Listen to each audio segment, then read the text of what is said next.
Have you ever believed something so strongly that you gave your whole life to it?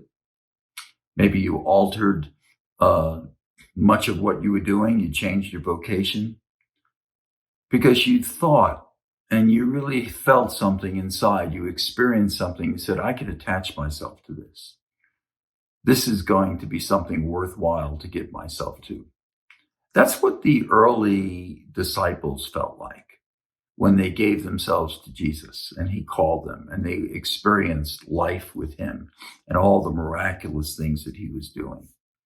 And then when they came to a particular part of their journey where they thought he is going to now usher in this new kingdom, deliver us from Roman oppression, he's going to, in a magnanimous way, eliminate poverty because we watched him feed multitudes with just a few loaves and fishes. He's going to cause diseases to flee because we watched him heal all manner of sicknesses and diseases. He's going to eliminate mental and demonic oppression, emotional damage. He's doing it all. He's the new king. There's a new kingdom and we're part of it. We're with him. And then all of a sudden, it's over. He dies this unexpected death to them.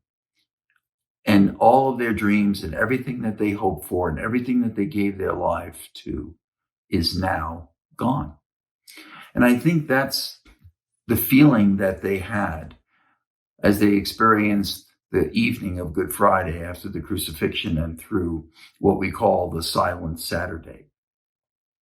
And I'd like for us to think in a short reflection here on this Saturday of a particular Bible passage that says when hope is set aside, it makes the heart sick. And this happens in our life. And maybe during this pandemic, you're experiencing some of that. Maybe you're wondering if I really was starting this new enterprise up and I don't know if it's going to work now. I might lose it. I may have my life forever altered because I don't know when it's ever going to go back to being the way I was dreaming it was going to be. Or maybe there's just something else inside of us that we experience and we can feel what it's like to be disappointed when you believe something and then somehow or another what you thought was right seems to be dead. I think the early followers of Jesus, they experienced this.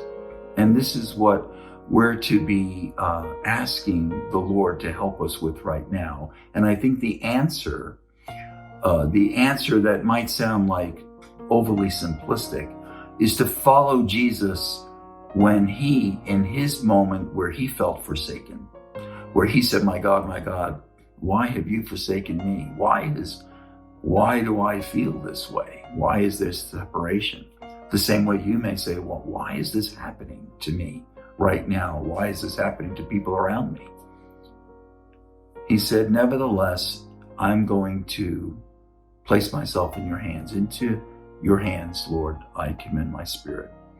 I think that what the Lord asks of us in our times where the questions are too deep, where the pain gets quite heavy, where the hope seems to be set aside, that at that point we say, Lord, I'm just going to place my life in your hands and wait. Just wait and see when you show up. And he will. We pray that the Lord will help you to do that with what you feel forsaken in. Place it in his hands. He cares for you.